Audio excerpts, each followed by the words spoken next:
Szeretettel üdvözlök mindenkit az E1 pavilonban.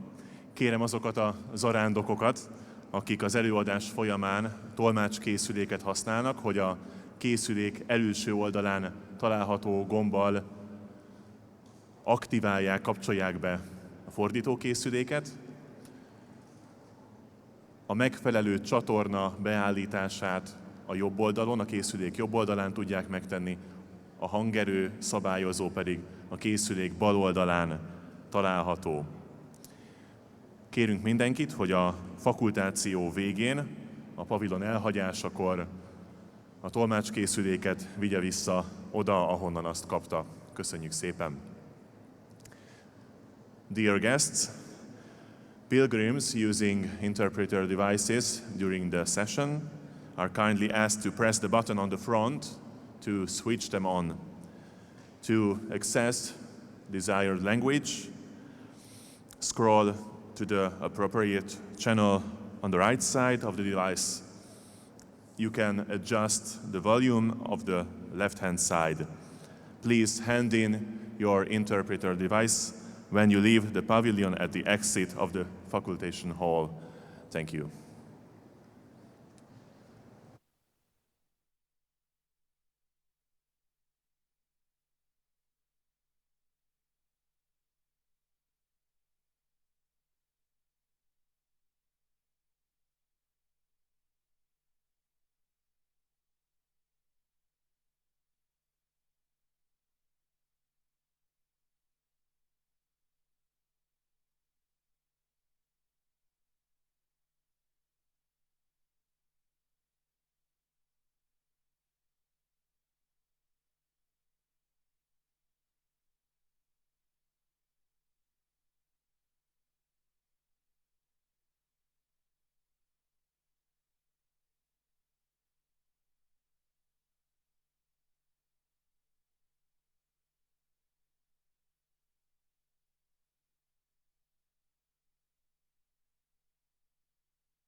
Santi del quotidiano, uomini e donne che hanno preso sul serio l'invito di Gesù e si sono messi alla sua sequela, senza gesti spettacolari, senza effetti speciali.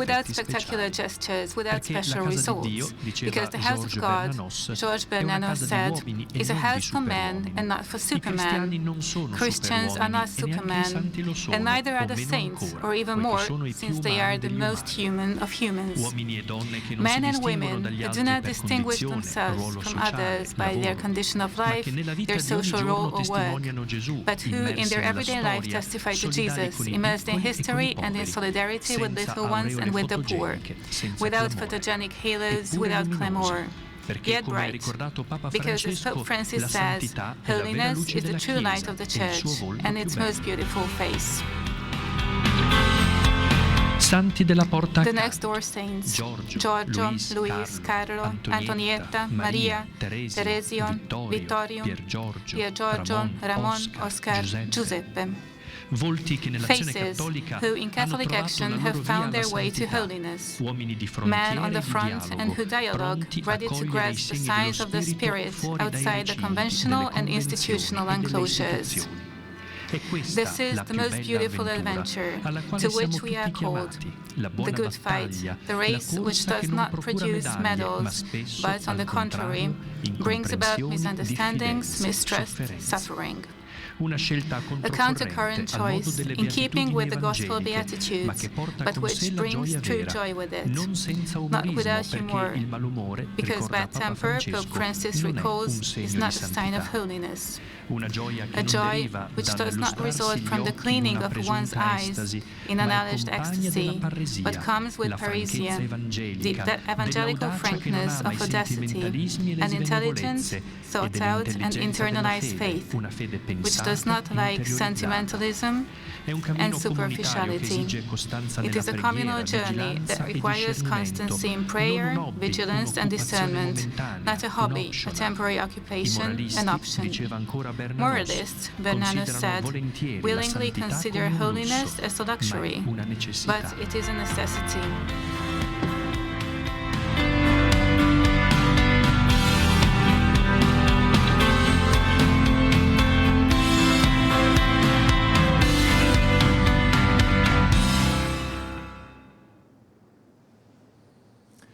Isten hozta önöket, szeretettel köszöntünk mindenkit. Let me welcome all of you on the 6th day of the International Eucharistic Congress here at Hungexpo. My name is Ágoston Göbel. I work for the Secretariat of the Eucharistic Congress and I also work for the Hungarian Catholic Radio. Így ebéd után nézzünk meg egy felrázó Now videót. after lunch we Welcome everyone on the so 6th day of a the moving International Eucharistic video. Congress, this time here at Hungexpo. My name is Ágoston. I'm a radio announcer in the Hungarian Catholic Radio. This workshop is promoted by Foundation Catholic Action School of Sanctity Pio XI, together with the International Forum of Catholic Action and the 72 Disciple Movement and the Catholic Action Romania. First of all, after the lunch, let's see a video.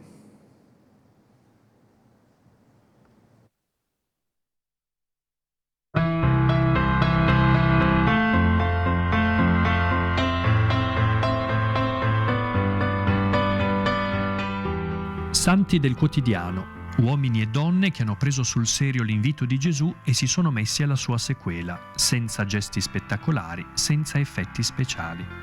Perché la casa di Dio, We are going to diceva watch the video George again. Bernanos, è una Everyday casa di saints, uomini men e and non di women, who took superuomini. Jesus' I invitation cristiani non seriously and sono followed him, superuomini e without neanche i santi spectacular lo sono, gestures, o without meno special ancora, results, poiché because the sono i house of più God, umani degli George umani. Bernanos said, is a Uomini house e for donne men che and non not si for distinguono dagli superhuman. altri per Christians are not condizione, supermen, ruolo sociale, and neither are the lavoro, saints, or even ma che more, nella since vita they are di the ogni most giorno human of testimoniano humans. Gesù, Men and women who immersi do nella not distinguish storia, themselves from solidari others con by i their piccoli condition e of con i life, their poveri, social role or work, senza aureole but who in their fotogeniche, everyday life to senza testify to clamore, Jesus, immersed in eppure history luminosi, and in solidarity perché, with come ha little ones widows and with the poor. Without photogenic halos, with glamour yet bright. Because as Pope Francis says, holiness is the true light of the Church and its most beautiful face. The next door saints, Giorgio, Luis, Carlo, Antonietta, Maria, Teresio, Vittorio, Pier Giorgio, Ramon, Oscar, Giuseppe. Faces who in Catholic action have found their way to holiness. Men on the front, and who dialogue, ready to grasp the signs of the Spirit outside the conventional and institutional enclosures.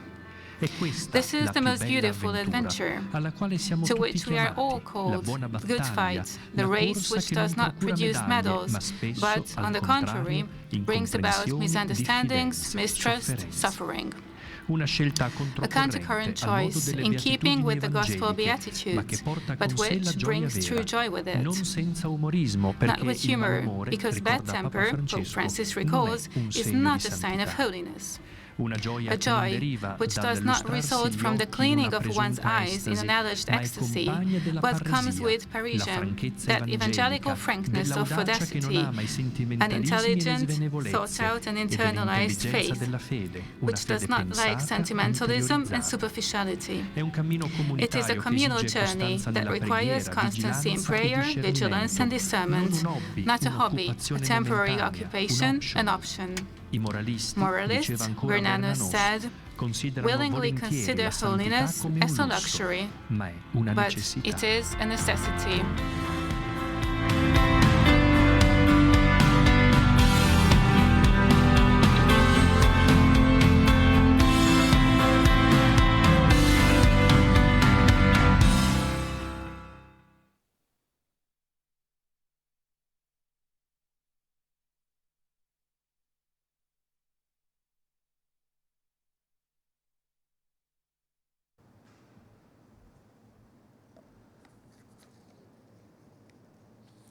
Venezuelából érkezett hozzánk.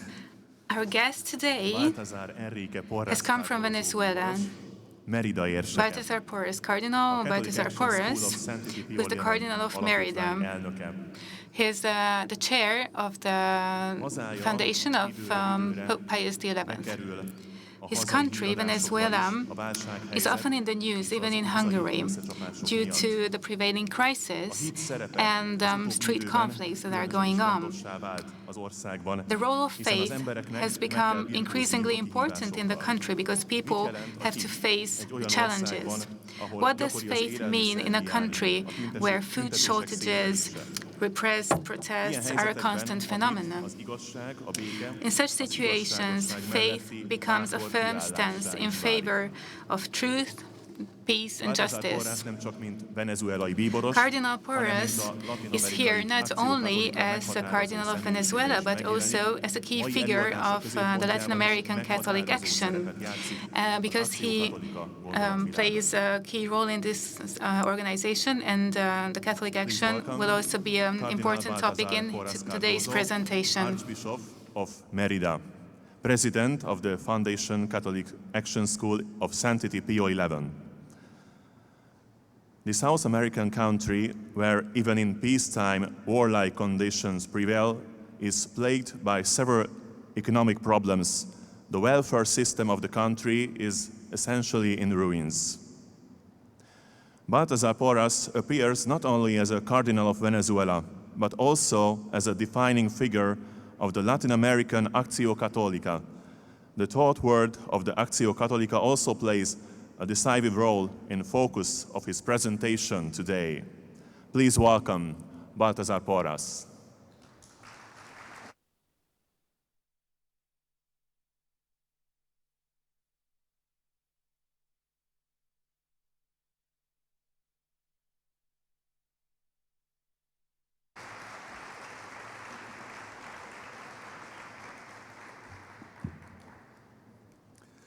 Jó napot kívánok! Good afternoon in Hungarian. Good afternoon, buon pomeriggio, buenas tardes a todos. Good afternoon, everyone. Un saludo muy especial y particular, pues sentirme presente aquí en medio de todos ustedes. It is a great pleasure for me to be here with you. I represent Latin America among you. At this Congress, at this Eucharistic Congress, I'm really grateful for the invitation of Cardinal Peter Erdő. And I would also like to greet all the organizers of this Congress, because this Congress is absolutely wonderful. Today, my topic is the saints of the people of God in the world and the lay vocation to holiness. In his letter to the Ephesians, St. Paul describes the life of a Christian as a spiritual war, and he encourages the faithful to grow strong in the Lord with the strength of his power. The weapons of the believers are not the ones used in a war, but those given to us by God, so as to be able to resist the devil's tactics. To believe means to be able to face the vicissitudes of life in the name of God. To believe means to defend the truth, justice, peace, and to fight firmly and courageously against everything that blocks this path. It means to proclaim aloud the respect due to all human life, the irreplaceable role of family, the sanctity of the conjugal covenant, the hospitality with which migrants should be received, the right of the elderly to receive assistance, and the obligation to help all vulnerable people. In one word, it means the freedom to bear witness to the faith and not to be condemned to silence. In the modern world, including the world of those of us who consider ourselves believers and practicing Christians, talking about holiness sounds strange and out of place. The idea of the uselessness of religion has become part of our culture, pushing Nietzsche's idea that is, God is dead and we killed him. I think that we must search for the cause of this deformation, first of all, by asking ourselves whether this cause is an external factor coming from outside the Church, or it has been mostly brought about by a deficient ecclesiology, which put more emphasis on the hierarchical aspect of the Church than on its baptismal dimension, more emphasis on hierarchy than on communion, thus leading to the conclusion that anyone wanting to be a better Christian must enter a convent or become a priest. The representatives of this approach tended to see ordinary Christians as a weakness, as members of the Church who could only collaborate with or contribute to the pastoral action of the Church through their obedience to the hierarchy. So after this introduction, we should discuss the question what holiness is.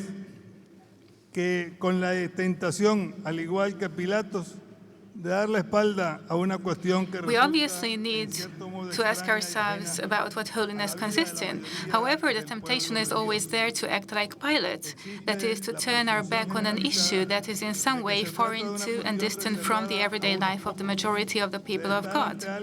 The idea that holiness is something reserved only for a few people, something that has nothing to do with the world we live in, is still widespread. Therefore, following the instructions of Pope Francis, we should bring into focus what has been, until now, the periphery, since the agent of evangelization is more than an organic and hierarchical institution. She is first and foremost a people advancing on its pilgrim way towards God. Si buscamos en el Concilio Vaticano II, voy a saltar algunas partes para aprovechar pues mejor el tiempo. If we take a look at the teaching of the Second Vatican Council, we can see that in Lumen Gentium and in Nostra Aetate, the Council discusses that the Church is a sacrament of salvation. The Church is in Christ like a sacrament or as a sign and instrument, both of a very closely knit union with God and of the unity of the whole human race. en la que, siendo propio del I would Estado de los also laicos, like to vivir en quote medio del shortly mundo de los another negocios document of the temporales, Second Vatican ellos son Council, which llamados is por Nostra Dios Aetate. para que fervientes en el espíritu cristiano ejerzan su apostolado en un mundo a manera de fermento. Les pido excusas de que salen en muchas de estas láminas mi foto, pero es que All Christ's las monjitas, faithful. las hermanas que hicieron este PowerPoint, pues lo hicieron a su gusto y no es ninguna Okay, the propaganda. Nostra Aetate says that the Catholic Church rejects nothing that is true and holy in these religions. She regards with sincere reverence those ways of conduct and of life, these precepts and teachings which, though differing in many aspects from the ones she holds and sets forth, nonetheless often reflect a ray of the truth which enlightens all Al men. servicio de la vocación a la santidad de los fieles laicos. Desde el Concilio Vaticano II, pasando por los pontificados This Congress has to deal with the topic of lay faithful and their role in the Church. All the popes of recent decades, St. John Paul II, Benedict XVI, and Pope Francis, all find it important to talk about the saints of everyday life. estos papas más recientes a nosotros, Pope Pius XI also es la escuela de santidad. gave it an important role. And that is why he described the Catholic action as the school of sanctity. All the movements that emerged after the Second Vatican Council covered this topic in one way or another. Pope Benedict XVI entrusted an important role to the Catholic action in dealing with young people. De la Iglesia, de los laicos. Y más recientemente, pues el Papa Francisco nos indica la más alta medida de la santidad como The lay objetivo de la faithful vocación will laical. need a vocation to live their holiness. A todos a continuar a ser un pueblo de discípulos. We've heard lots of testimonies. We have encountered lots of witnesses and testimonies who live and witness that God has endless love for all of us. And in the context and in the time that we actually live in.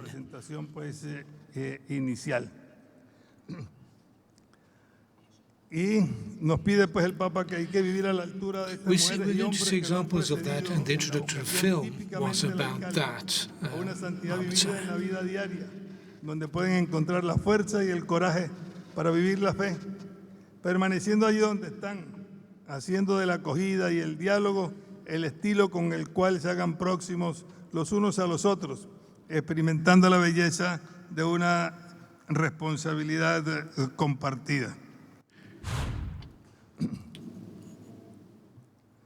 Well, we have lost interpretation from Spanish, I'm afraid. Concilio In the y meanwhile. América Latina, ya que se trata pues, de algo que puede ser menos conocido en otros ambientes.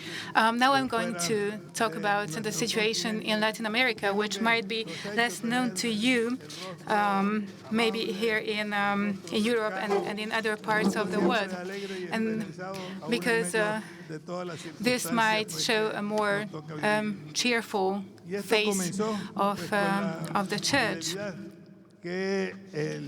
This all began with the faithfulness that the Church in Latin America con las distintas reuniones del episcopado latinoamericano after the Second Vatican Council, with different meetings in the post-conciliar period, showed the Latin American episcopate worked for justice.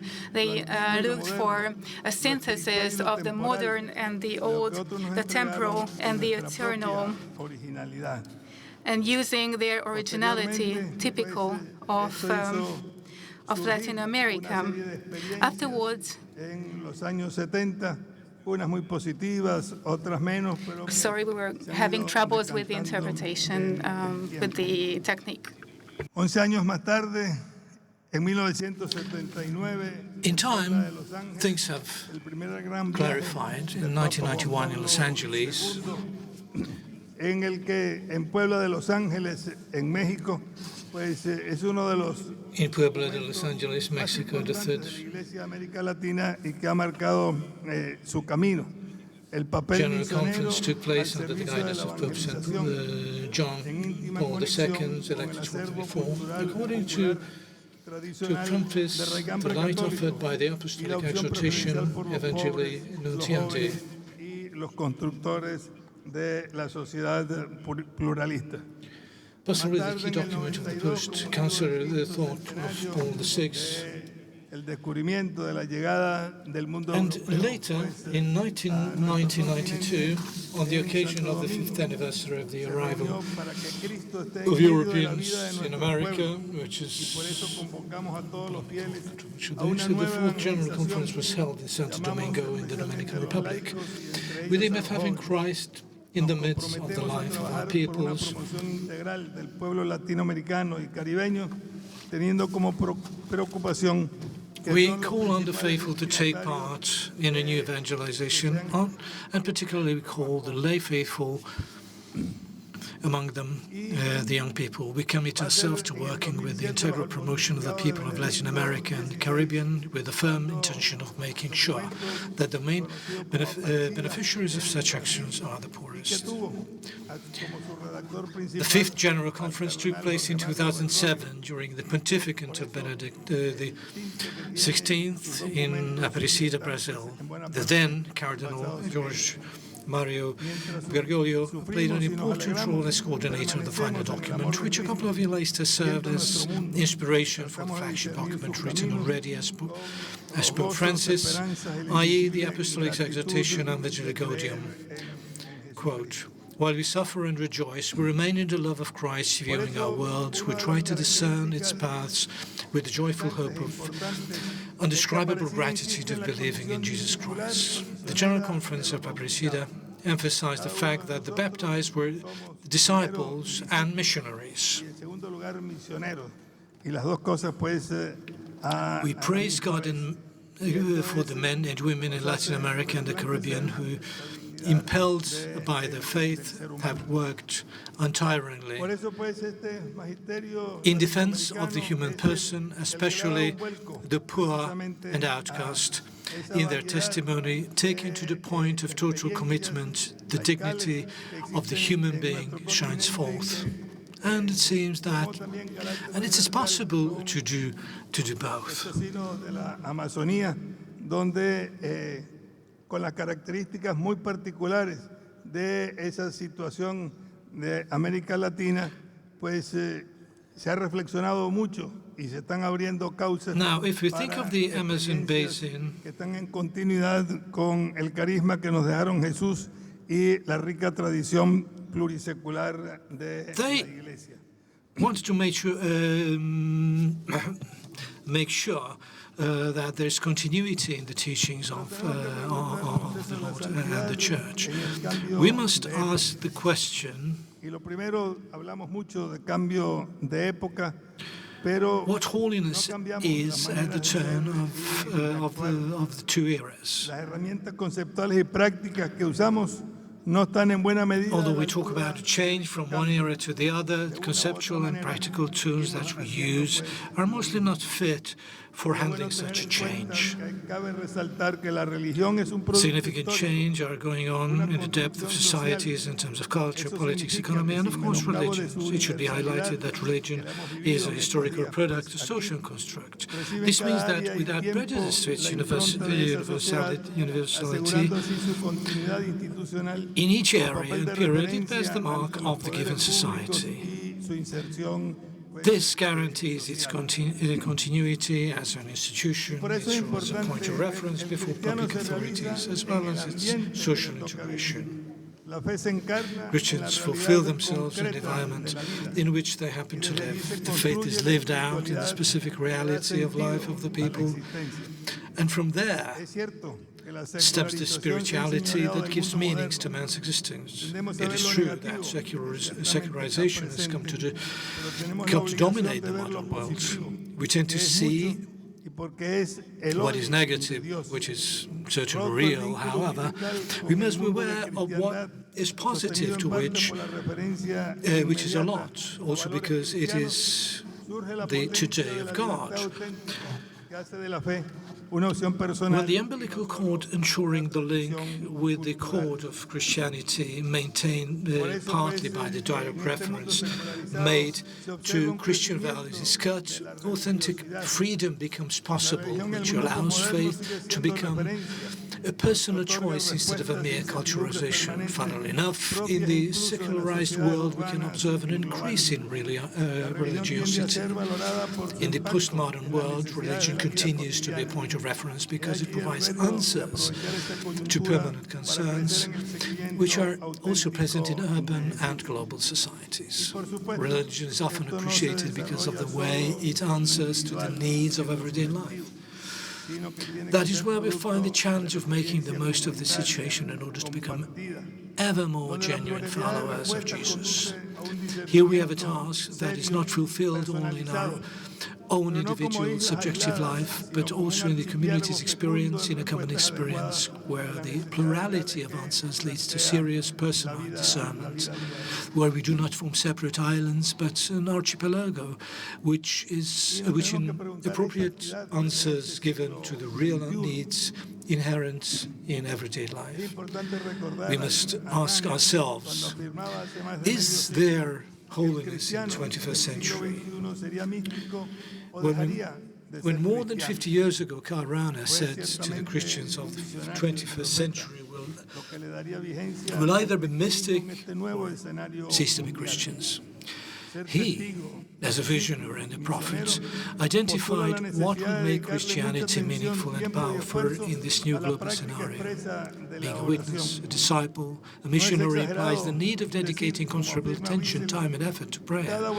It's not an exaggeration to say, as Elie Wiesel said, deprive our people of prayer and you'll have condemned their soul to silence. I believe that when all forms of prayer have been eradicated from a society, then sowing of the seeds of dehumanization has possibly begun. And we understand that, we live that. Prayer as a path to holiness is not detached from acting for the good of our neighbors. The thermometer for measuring man's love for God is found in the parables of the Last Judgment. When did we see you? When you did each one of the last of these. In order to be holy, we need to reach a limit. We need to get to a point of annihilation where there's only one thing we can do: hope in the Lord. Is holiness reserved for those who are virtuous and perfect? Can the poor, those suffering from all kinds of injuries, the sinners with their wounds, and even though their false hope to attain holiness? If Jesus' words, the poor have good news preached to them, are true, then holiness must be offered and made accessible to the most wounded and those most in need. An original and inspiring example, particularly attractive to young people, is the young blessed Carlo Acutis. He is very well known in my country and was beautified recently. In his short life, in each of the work on earth, he worked for the spreading of faith through the digital world, which exercises a great attractive power on people and stimulates the creativity enabled by the possibilities of such technology. In all his photos, cuando lo dijo recordando a Santa Teresa de Jesús. La alegría y la sonrisa. In all his photos, we always see him smile. True holiness is a joy because a sad saint is a sorry saint. Pope Francis wrote to the Bishop of Avila, Jesus Garcia Borillo, in his letter about the 5th anniversary of the Saint Teresa of Jesus. Joy and smile must always be present in the life of Christians, even the most difficult ones.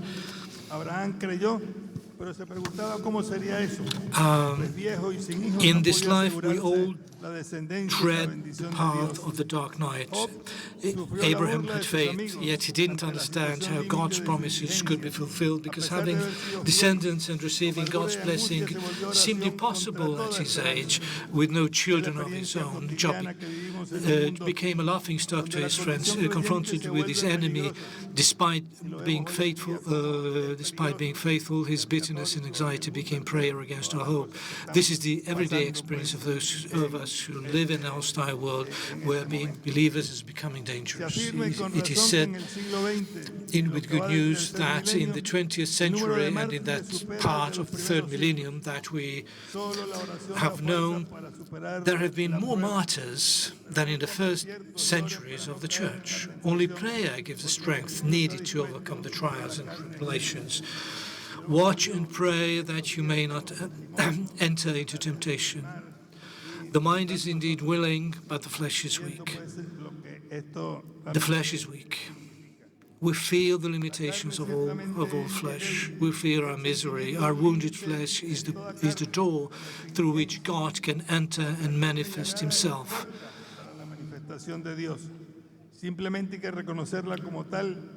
We must simply acknowledge our wounded nature as it is and leave space through prayer for the strength to manifest itself.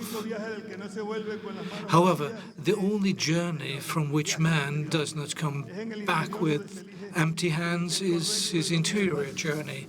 It is inside where we choose between what is correct and what is easy, where we become more mature, where we learn to distinguish between good and evil, where we are capable of perceiving and considering the manifestations of love, solidarity, and mercy. One of the young persons who has been a model for the youth since the first World Youth Day is Blessed Pier Giorgio Frassati, the man of the 8 Beatitudes, a young man who always pursued the most ambitious and noble goals of life. Talking to young people in Turin, Pope Francis wanted to repeat the words of Pier Giorgio, words that convey a strong message. You have to want to do good in life. Live. Do not vegetate. Live. And this leads us to the next question. Are there any saints today? In preparation for the Jubilee of the year 2000, St. John Paul II invited us to discover and propose models of Christian life of our contemporary world. There is a great deal of good and virtue around us that we don't want to see. In the middle of the current pandemic, Pope Francis also invites us to discover the saints who walk the streets next to us, those who do not match our traditional ideas, or perhaps do not even consider themselves believers. However, they give everything for the life of others. Let us take a look at ourselves in the mirror of so many health workers, doctors, nurses, hospital porters, and support staff members who risk their own lives in order to save other people's lives. Traer pues aquí a colación el primer beato venezolano, médico laico. Pope Francis recently approved the beatification of a doctor, a layperson, researcher, and university professor who was a pioneer of the modernization of medicine in his country, Venezuela, my country.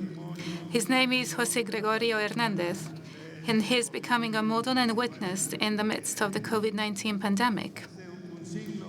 100 years ago, during the so-called Spanish flu in 1918 and 1919, when this pandemic hit many countries around the world, he and other doctors were working for the health of the people, despite the lack of means needed for providing proper health care. Service based on the example of the Good Samaritan is manifest in those men and women in whom faith and science are united, who work with the power of faith to serve their neighbors, particularly the marginalized, the sick, and those rejected by society.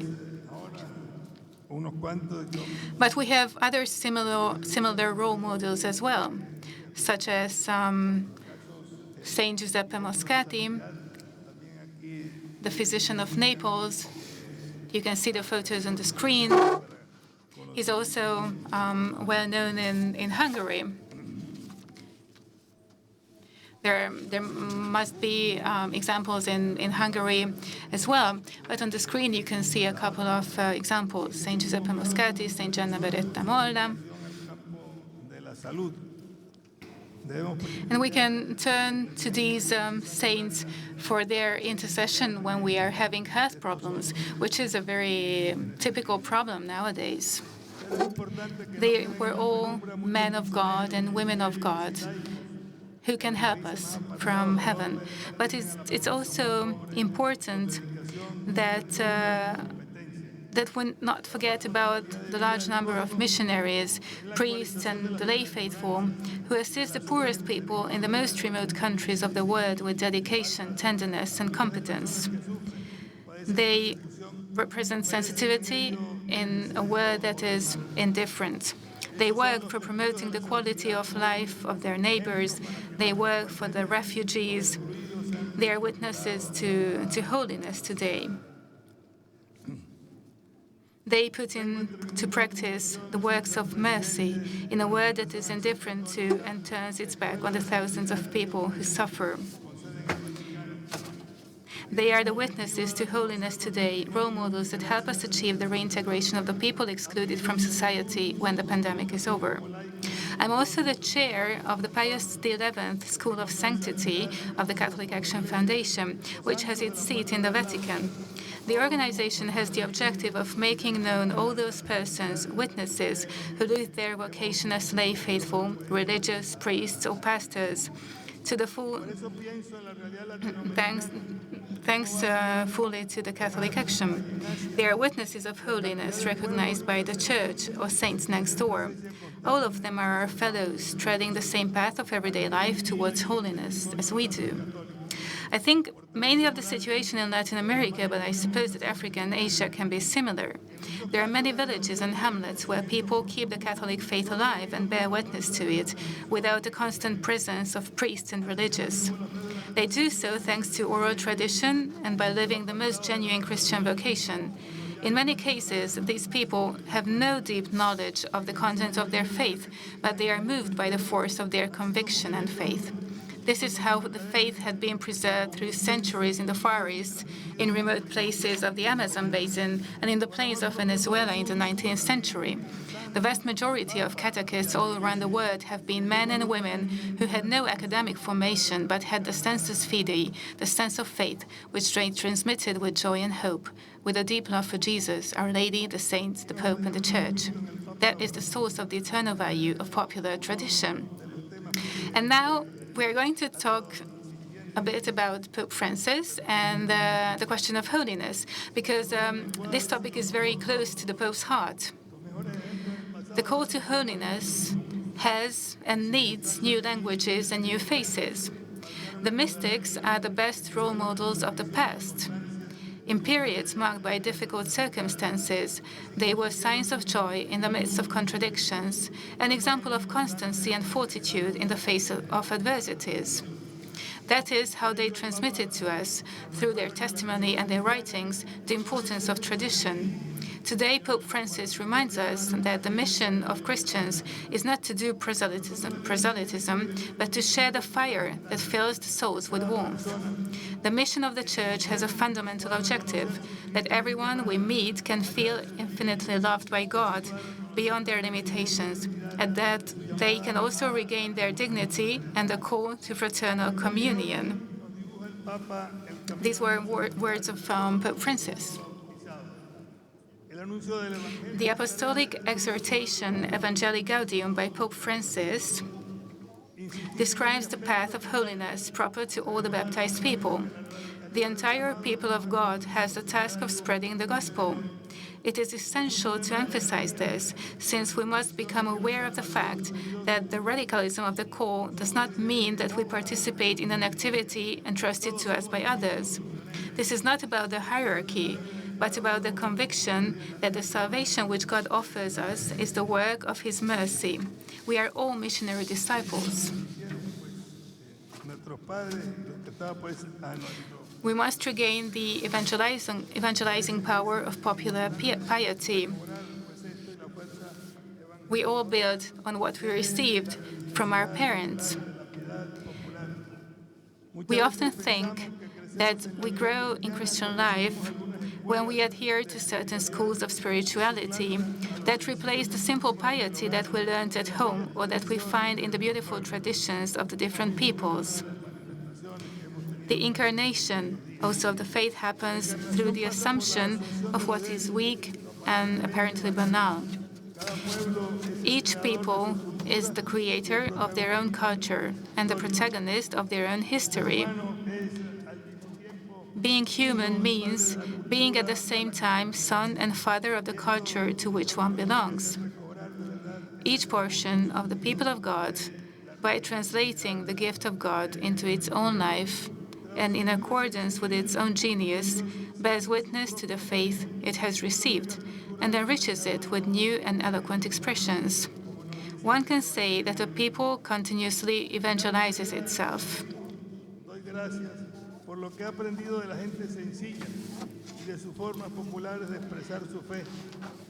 Our culture always plays an important role in how we see, in how we translate to ourselves God's gifts and the faith.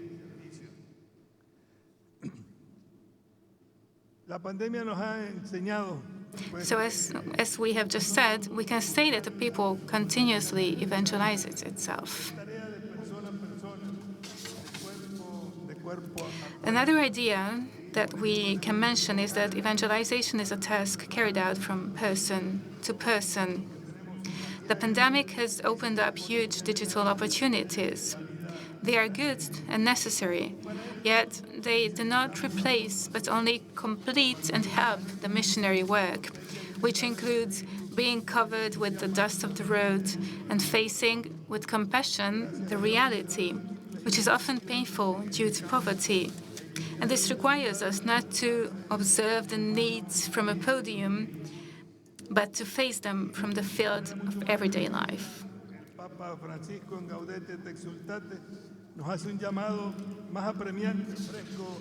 In his apostolic exhortation, Gaudete et Exsultate, Pope Francis addresses us much more explicitly and issues a more urgent, timely, and challenging invitation to take seriously the universal call to holiness.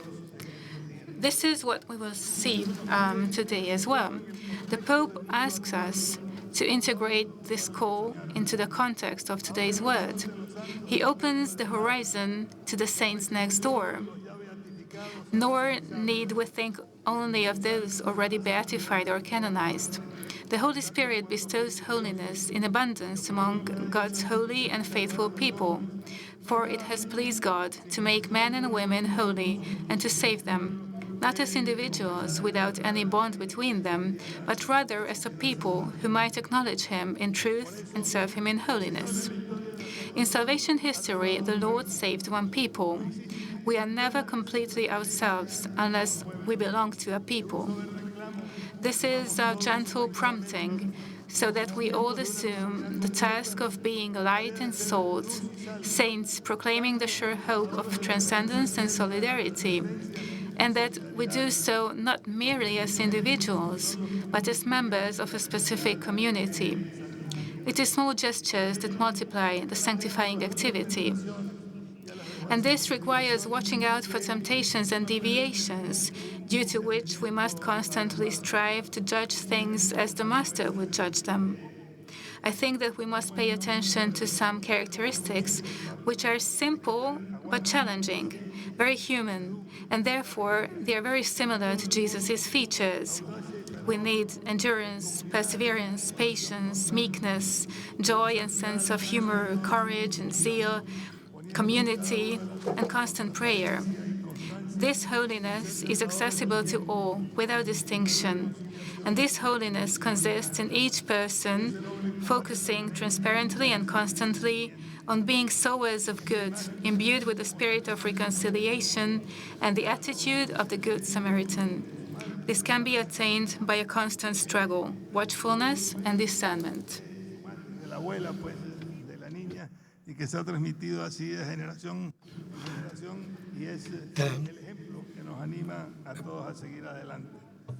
There's an example here that a laywoman received a meal. And we must persevere, as the Pope had invited us. Brotherhood, fraternity, and love is what we need to live. This is what today's world needs.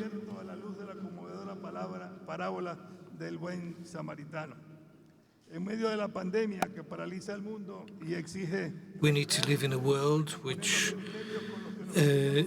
embraces and incorporates the good sample of the Good Samaritan. We really rethink the politics, the relations. We need to bring about a space. Papa Francisco añade recientemente el testimonio del padre de la Europa comunitaria, el francés Robert Schuman. In the midst of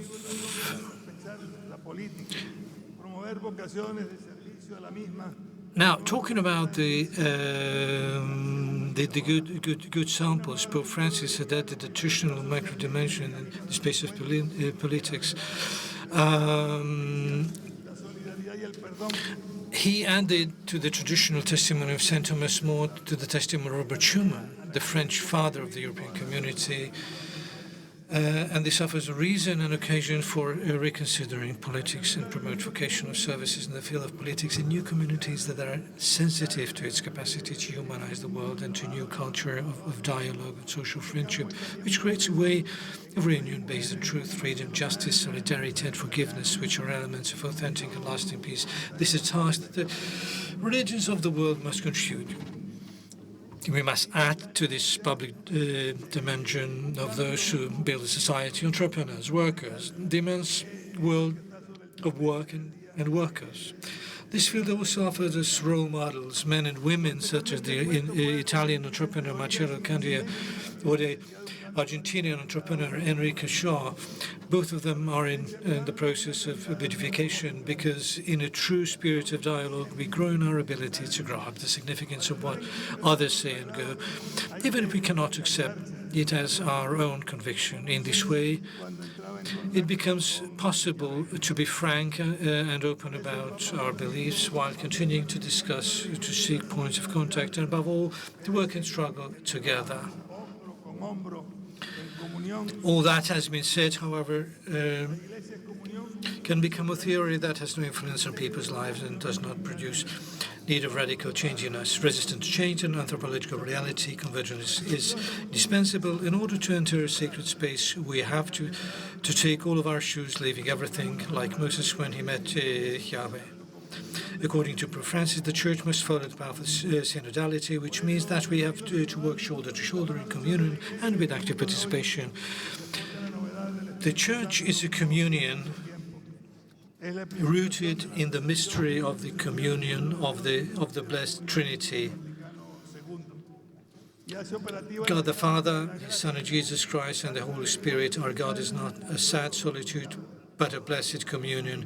This is a true root and explanation of the Church's self-understanding as communion.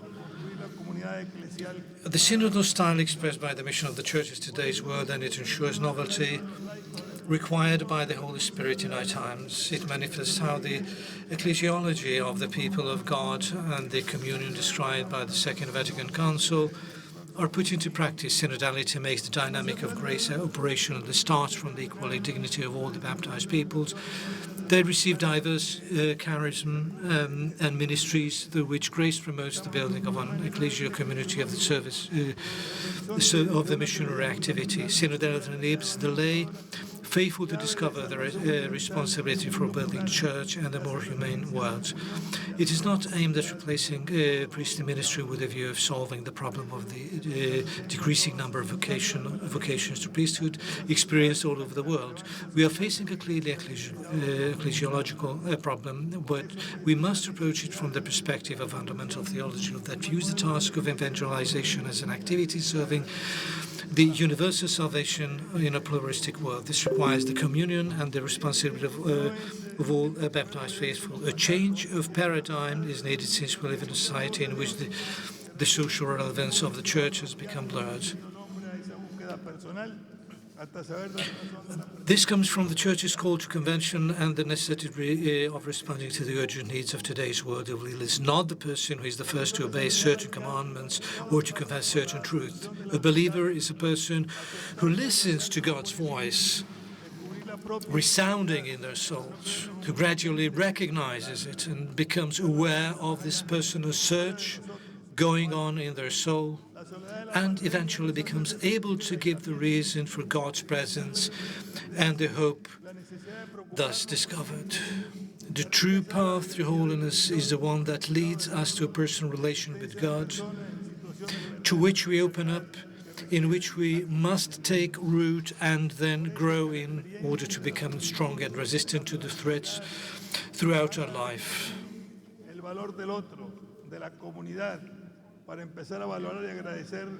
The holiness of the lay faithful of all the baptized includes the exercise of humanity and acceptance of the reality of that imposes limits in our lives. It includes the discovery of our own insecurity, which helps us not to consider ourselves almighty and the invulnerable, and to look for our strength outside of ourselves in heaven.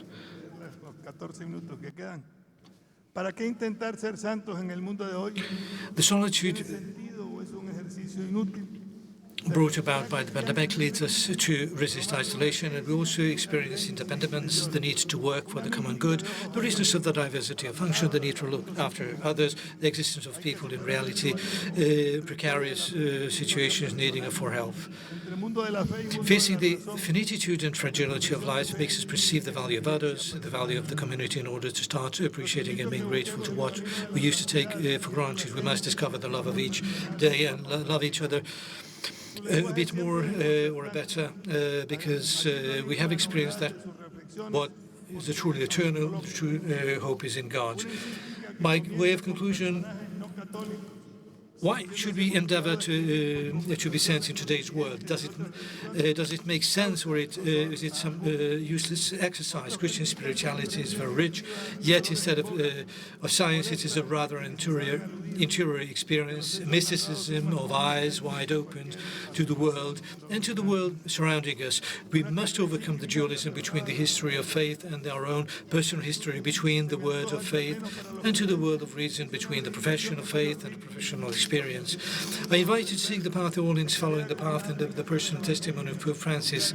His use of the word is always perplexing. This is source of the novelty of his thoughts, the fact that baffles us. An encyclical beginning with non-Catholic figures and the fact that he was inspired by his conversations with leaders of other religions are not to everybody's liking. There are also people who criticize him for making negative references to certain fashion of anti-values that make the people implied become upset because the facts described are more eloquent than any doctrinal statement. I believe that an encyclical classified as social is at least what believe as a meditation combines the simple Bible way of viewing life with inputs from the gospel, highlights the crevices of modern society. Human rights are being proclaimed as a great achievement of the modern era, yet the encyclical clearly reveals that they have not been put into practice, while it also mentions the numerous advantages of the institutions of the globalized world. The mission is to act.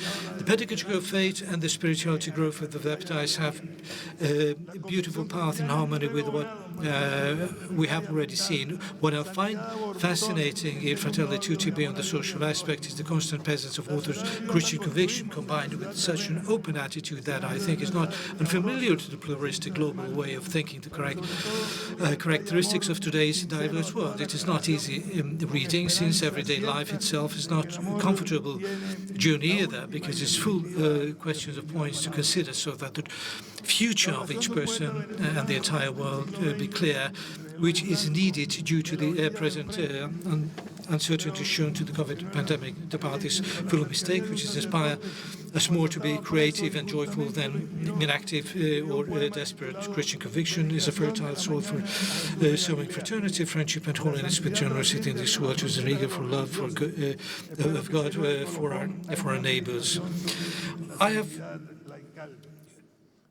Well, we build the city of God in this world, which is home to the nasty realities and the presence of evil. But it's first of all, it is home to freedom and sincere love for the entire creation. The sure hope of love will have the last and final word. I wrote your prayer of the 20th century Venezuelan poet Andres Pronovo. He wrote from an opposite shore, inspired by the proximity of priest when he was unjustly imprisoned. The title of dedicating the morning to Jesus Galilee, Holiness transcends even the borders of religion. I hope that my reflection will be fitting prologue to our meditation of the holiness of the Jesus, my commander, supreme formula of holiness, most perfect flower of man's supreme age. When the sun is rising, I offer you the first glance of my eyes among with the seed of my first thoughts. For the desire for justice that today robs of my tremendous sin of laziness, I give you thanks. For the desire for fraternity, which alleviates the panorama of my dark lusts, I give you thanks. For the blessed night when I was put in jail, I give you thanks. For the thirst and the shackles, the nakedness and hunger, I give you thanks. For the proof of salt on unworthy lips, I give you thanks. For the moment of generosity when your example took me to form for the blue phalanx, since you, my captain and my friend, led me to the march along with the dedicated without you merits of my heart part, and you are giving me to the sweets of merit for the signs of faith. Let me lead your vanguard. I give you thanks. Let me finish with the invocation to our Mother Mary. She's a woman whom any woman in this world can say is able to eliminate, said Pope Francis. We too, men, we are her children, find in her tenderness and affection. Mary was a normal girl like any other girl. She was not a girl from a big town, but she did live in a small town. This is what she writes.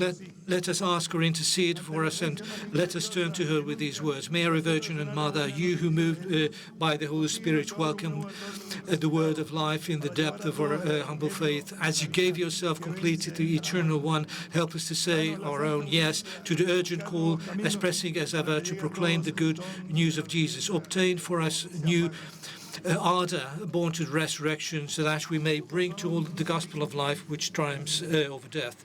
Give us a holy courage to seek new paths, that the gift of unfading beauty may reach every man and woman.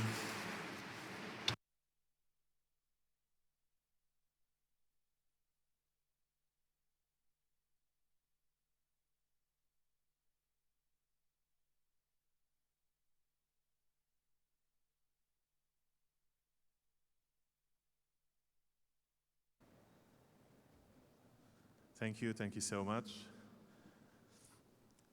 Thank you, Cardinal Baltazar Cardoso. And thank you for your presentation. And thank you for attending today's facultation. Please don't forget the interpreter devices. Very good. Thank you. Thank you for our promoters. Thank you for the Foundation Catholic Action School of Sanctity PO11, the International Forum of Catholic Action, the 72 Disciple Movement, and the Catholic Action Romania. Thank you so much. Köszönjük szépen, hogy jelenlétükkel megtisztelték a mai fakultációt. Hálásan We thank you so much for your presence and for contributing with your presence to the event. The thanks also extend to Baltazar Porras Cardozo, Cardinal, for this really deep and thorough, enlightening presentation. Please remember to submit your interpreting devices. We thank the work of interpreters for the enthusiastic work of interpreters.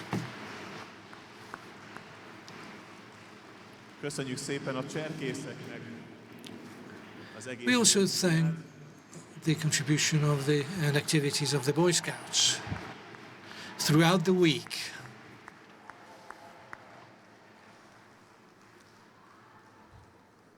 Köszönjük szépen a közvetítésért felelős szakemberek. We also appreciate the contribution of those in charge of the streaming and those involved in technical support. See you tomorrow on Margaret Island, also at the Holy Mass and Kongresszus Square at the Eucharistic procession with the candles, and then at Hero Squares at the Papal Mass. So, see you.